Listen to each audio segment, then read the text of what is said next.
Bismillahirrahmanirrahim. Assalamualaikum warahmatullahi wabarakatuh. Alhamdulillahilladzi anzalas sakinata fi qulubil mu'min wa alhamdulillahilladzi khalaqal mauta wal hayata liyabluwakum ayyukum ahsanu amala wa alhamdulillahilladzi arsala rasulahu bil huda wa dinil haqq liyudhhirahu 'alad dini kullih wa kafa billahi syahida.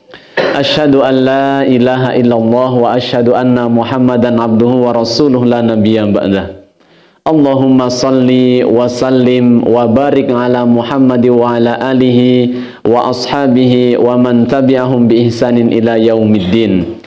Qad qala Allah Ta'ala fi kitabihil karim, a'udzu billahi minasy syaithanir rajim. Bismillahirrahmanirrahim. Ya ayyuhalladzina amanu kutiba alaikumus siyam kama kutiba alal ladzina min qablikum la'allakum tattaqun. Wa qala aidan fi ayatihil ukhra bismillahirrahmanirrahim inna akramakum indallahi atqakum. Al-ayah sadaqallahul azim. Amma ba'du.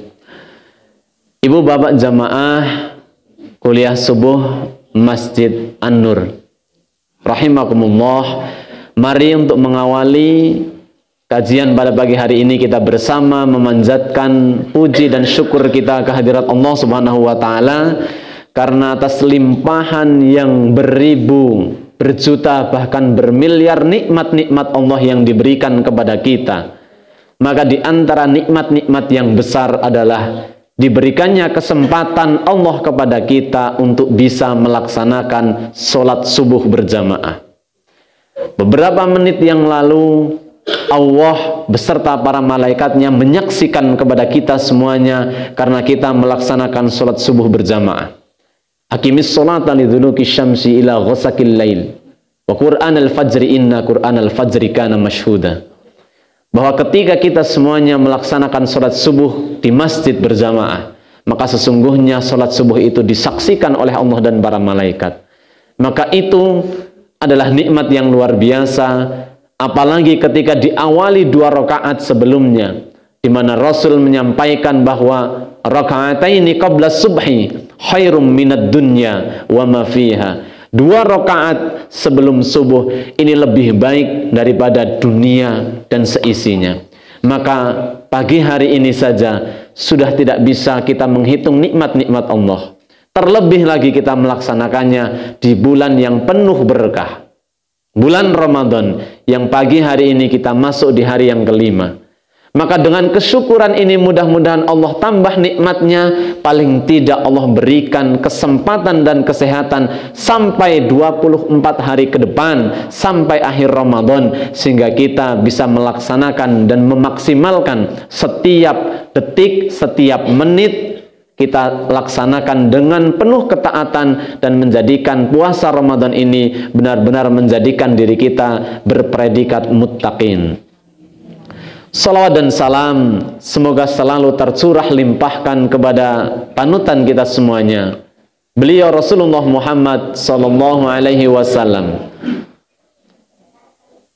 Begitu juga kepada para sahabat, keluarga, tabi'in, dan mudah-mudahan orang-orang yang di dalamnya berikhtiar untuk menjalankan sunnah-sunnahnya, termasuk kita semuanya. Mudah-mudahan kelak kita diakui oleh Nabi sebagai umatnya yang layak untuk diajak memasuki surganya Allah Subhanahu wa taala. Ibu bapak jamaah kuliah subuh rahimakumullah, kita harus meyakini dalam diri kita dengan keimanan yang benar bahwa kelak kita akan dibangkitkan dan kita akan dimintai pertanggungjawaban di hadapan Allah Subhanahu wa taala. Ketika kita semuanya dibangkitkan, nanti ada 2 golongan, di antaranya ada golongan yang ketika mendapatkan kitab, yaitu catatan amal perbuatan selama di dunia, mereka akan mendapatkan dengan tangan kirinya, atau mereka mendapatkan atau menerimanya dari belakang. Tentu mereka adalah orang-orang yang merugi, yang khawatir dan teramat takut. Bahkan wajah mereka digambarkan di dalam Al-Quran begitu murung dan suram. Sedangkan di satu sisi yang lain ada orang yang bergembira, yang berseri-seri wajahnya karena menerima catatan amal kebaikan yang menandakan dirinya adalah orang-orang yang karena amalnya di dunia akan mendapatkan keberuntungan kelak di yaumul akhir.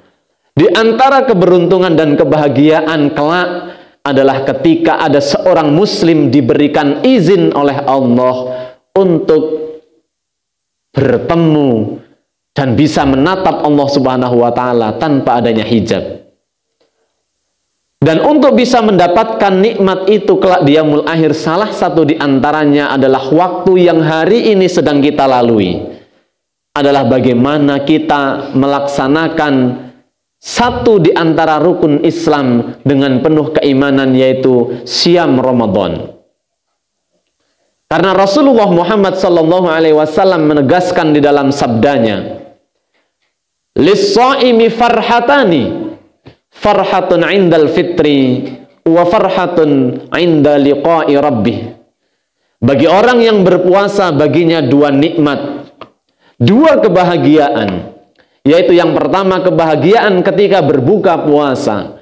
Kita tahu tidak hanya anak-anak, tapi kita termasuk orang-orang dewasa begitu berbahagia karena alhamdulillah sejak terbit fajar sampai adzan maghrib kita mampu mengkondisikan baik hal-hal yang tidak Allah ridhoi di luar makan dan minum, termasuk makan dan minum kita bisa menahannya, maka kita akan berbahagia manakala kita berbuka puasa.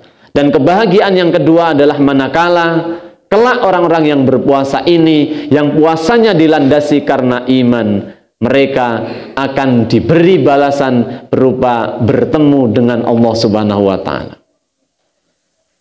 Maka ini menjadi kesempatan yang luar biasa bagi kita semuanya. Sungguh beruntung orang-orang muslim yang usianya diberikan kesempatan untuk bertemu dengan Ramadan. Hari ini, tahun 1444 Hijriah, Allah berikan kita usia, Allah berikan kita kesehatan, dan alhamdulillah kita mampu melaksanakan ibadah siam. Maka mari jangan kita sia-siakan kesempatan yang Allah berikan ini. Karena di antara orang-orang saudara kita mungkin ada yang sudah mempersiapkan jauh sebelum Ramadan, tapi sebelum Ramadan tiba Allah berkehendak lain. Ada orang yang bisa masuk di bulan Ramadan tetapi hidayah belum muncul sehingga dia menyepelekan Ramadan. Mungkin juga ada sebagian yang usianya sampai Ramadan tapi karena sakitnya tidak mampu melaksanakan ibadah puasa. Maka mari kita yang Allah berikan umur dan sehat, kita amalkan dan kita laksanakan perintah-perintah selama puasa, agar apa yang disebutkan Allah di Al-Baqarah 183 itu kita bisa sampai di sana, yaitu la'allakum tattaqun. Agar kita selesai Ramadan nanti berpredikat orang-orang yang bertakwa. Dan tidak ada kebahagiaan karena Allah akan menempatkan orang-orang yang memiliki derajat yang mulia di sisi Allah adalah orang yang bertakwa. Inna akramakum indallahi atqakum. Maka setidaknya ada 3 amalan ibu bapak jamaah semuanya di dalam bulan Ramadan agar kita bisa memaksimalkan puasa ini, agar kelak di akhir Ramadan kita layak berpredikat muttaqin. Paling tidak ada 3 amalan yang perlu kita maksimalkan, yang perlu kita tingkatkan, baik kita tingkatkan secara kualitas maupun secara kuantitas. Bersamaan dengan itu, mudah-mudahan menjadikan diri kita menjadi predikat orang yang bertakwa. Apa saja amalan itu? Paling tidak ada 3. Yang pertama adalah bagaimana kita meningkatkan kuantitas dan kualitas sholat kita. Baik sholat yang wajib atau fardu maupun sholat-sholat sunnah. Kalau sebelum Ramadan mungkin kita terlalu mengabaikan waktu sholat, jarang kita berjamaah di masjid, maka momentum Ramadan ini kita niatkan bahwa 5 waktu sholat sejak subuh sampai isya, mari kita niatkan dan kita ikhtiarkan. tidak hanya sekedar melaksanakan kewajiban, tapi kita laksanakan tepat waktu dan berjamaah di masjid. Karena itu seutama-utamanya sholat berjamaah.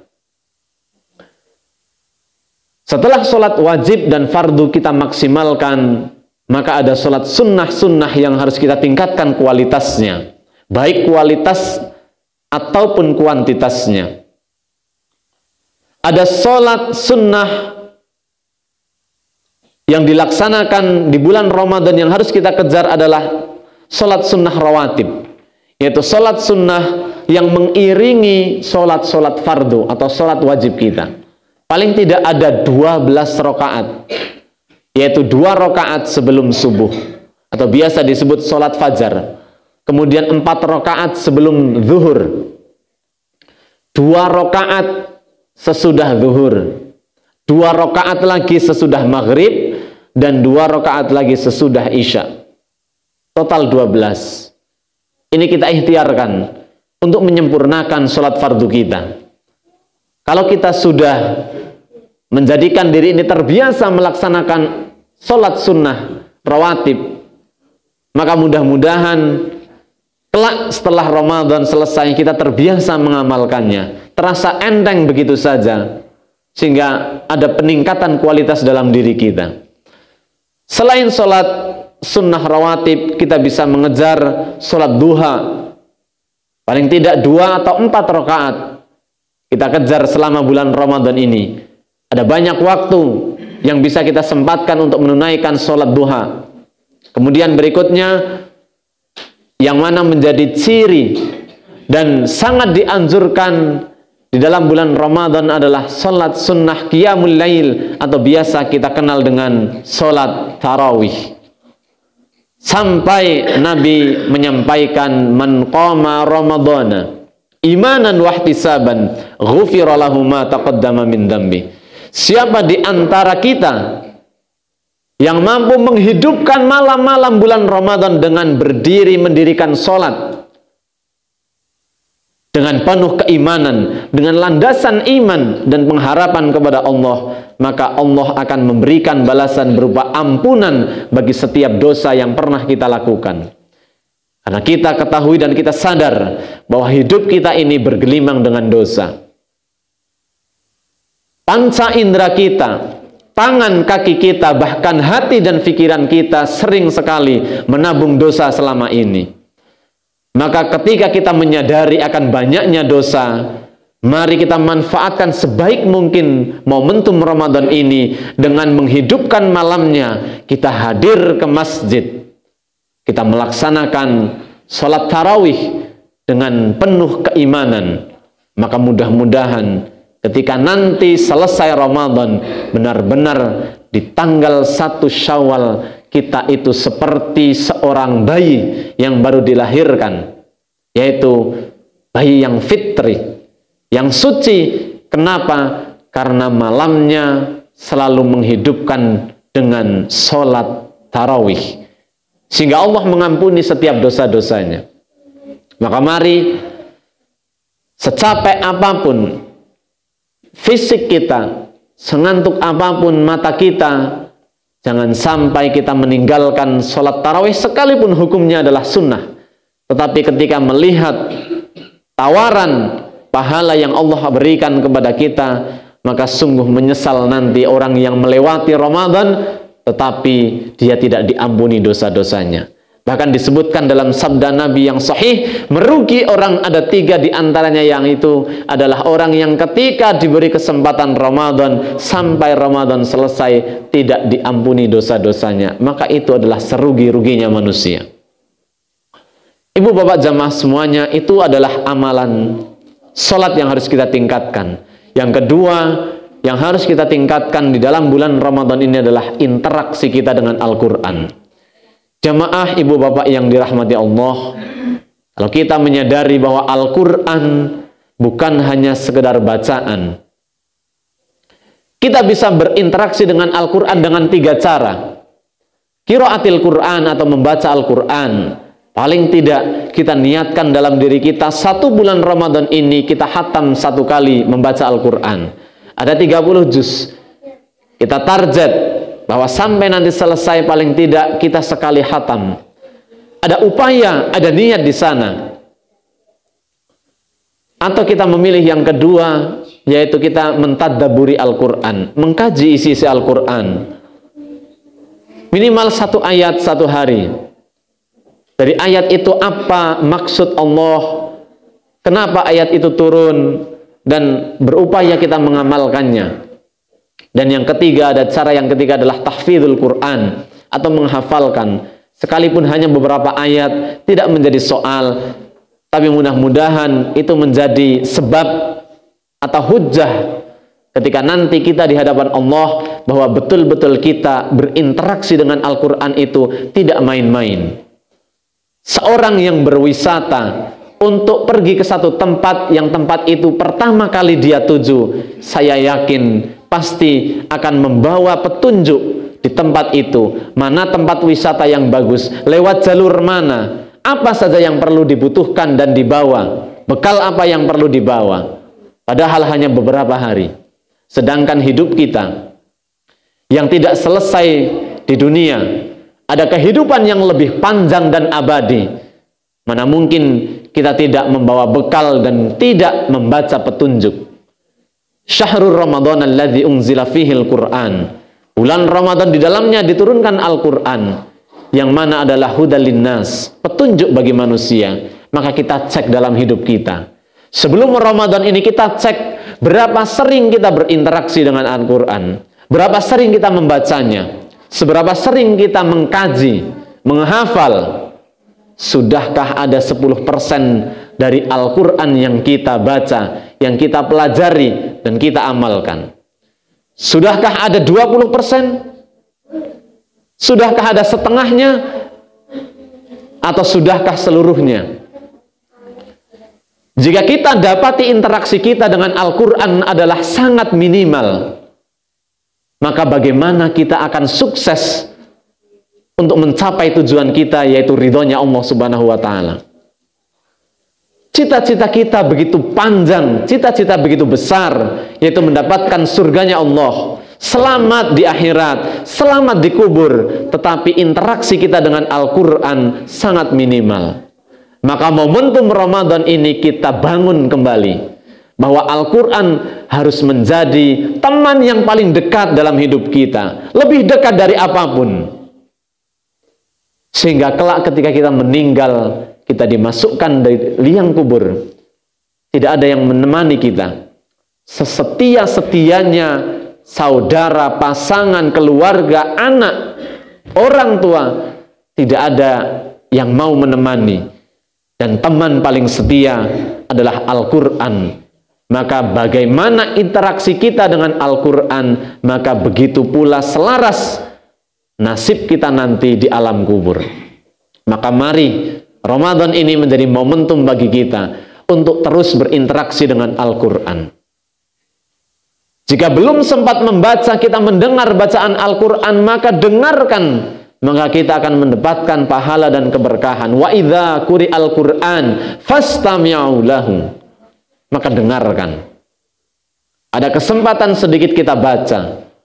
Sering kita masuk ke kajian dan pengajian, mungkin terasa membosankan bagi kita karena bisikan syaitan.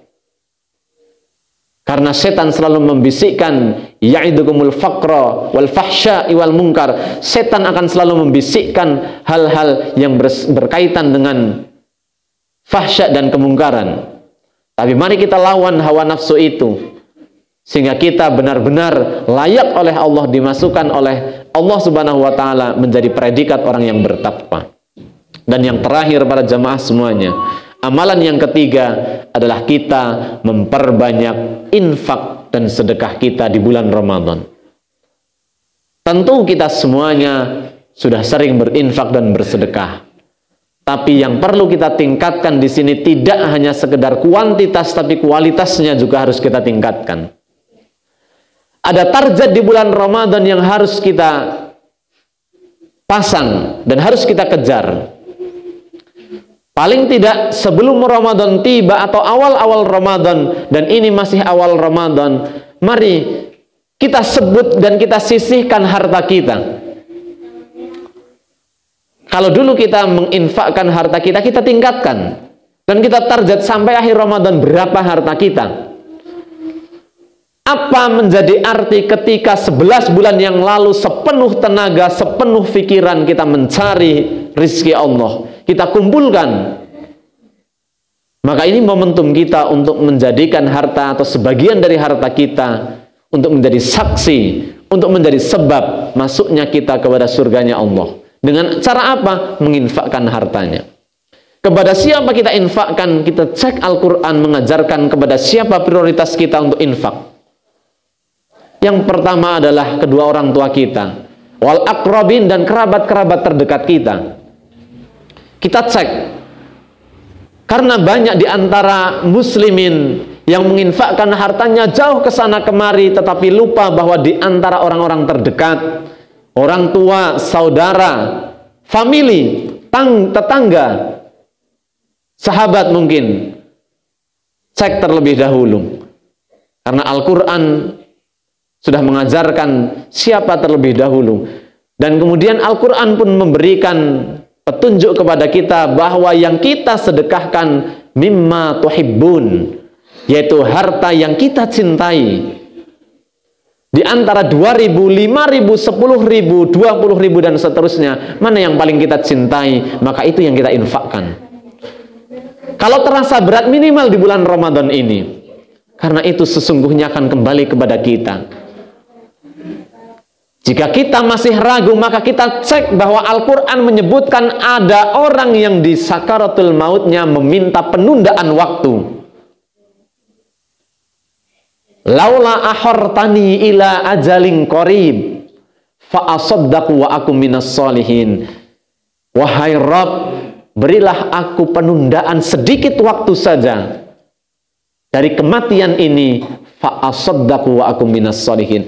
Aku akan berinfak, aku akan bersedekah, dan aku akan menjadi orang yang solih. Ini Ramadan menjadi momentum. Untuk apa kita menyimpan sedangkan tidak kita gunakan untuk ke jalan Allah? Padahal semua itu akan dipertanggungjawabkan oleh Allah.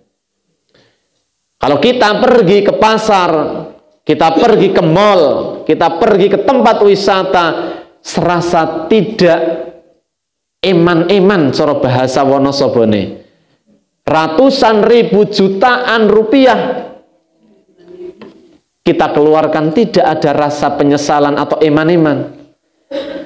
Tetapi 50.000 kita masukkan dalam kotak infak, terasa berat. 50.000 kita berikan kepada orang yang meminta, terasa berat. 50.000 kita berikan kepada anak yatim dan lain sebagainya. Kenapa begitu berat? Maka kita cek, betulkah cita-cita kita hanya sekedar cita-cita, atau betul-betul kita aplikasikan dan kita ikhtiarkan cita-cita itu. Maka mari Bapak Ibu semuanya, kita prioritaskan. Tidak hanya uang yang kita infakkan, kita bisa berinfak dengan banyak hal, bersedekah dengan banyak hal. Bisa makanan, ada banyak kegiatan menjelang berbuka puasa, kita bisa cari, kita bisa donasikan dengan makanan dan lain sebagainya.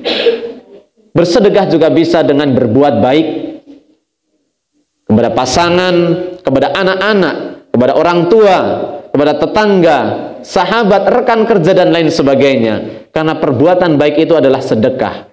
Senyum kita kepada saudara kita juga sedekah. Maka sudahkah kita memperlakukan saudara-saudara kita dengan kebaikan, dengan akhlak yang baik? Karena itu pun masuk dalam kategori sedekah. Maka ibu bapak jamaah semuanya, itulah 3 amalan yang harus kita kejar dan kita maksimalkan di bulan Ramadan, yaitu meningkatkan sholat kita, meningkatkan interaksi kita dengan Al-Quran, dan meningkatkan infak dan sedekah kita. Maka mudah-mudahan itu menjadikan diri kita layak disebut muttaqin, karena puasa kita benar-benar berkualitas, bukan hanya sekedar menahan lapar dan dahaga. Kam min shaimin laisa lahu siyam illal ju' wal atas. Berapa banyak orang-orang yang berpuasa tidak mendapatkan apa-apa kecuali hanya lapar dan dahaga, karena puasanya tidak meninggalkan maksiat, Di dalam puasanya dia masih menghibah. Di dalam puasanya dia masih sering membicarakan aib orang. Di dalam puasanya tidak memaksimalkan dengan amalan-amalan yang menjadikan dirinya layak disebut orang yang bertakwa. Maka mari jadikan tahun 1444 Hijriah ini tidak hanya sekedar menahan lapar dan haus, tapi kita maksimalkan dengan amalan-amalan yang semaksimal mungkin. Karena kita tidak tahu apakah Ramadan tahun yang akan datang kita masih diberikan usia. Bahkan Ramadan tahun ini kita tidak tahu apakah bisa sampai selesai atau tidak. Hari ini yang kita lakukan dan kesempatan yang kita bisa laksanakan, kita maksimalkan. 3 itu. Mudah-mudahan sekali lagi kita masuk ke dalam predikat orang-orang yang bertakwa. Banyak kesalahan, mohon maaf. Ada tutur kata yang tidak berkenan, mohon dimaafkan. Dan mari kita tutup kuliah subuh pada pagi hari ini dengan bersama membaca doa kifaratul majlis bersama. Bismillahirrahmanirrahim. Subhanakallahumma wa bihamdika asyhadu an la ilaha illa anta astaghfiruka wa atubu ilaik. Nasrun minallah wa fathun qarib. Hadanallahu wa iyyakum ajma'in. Assalamualaikum warahmatullahi wabarakatuh.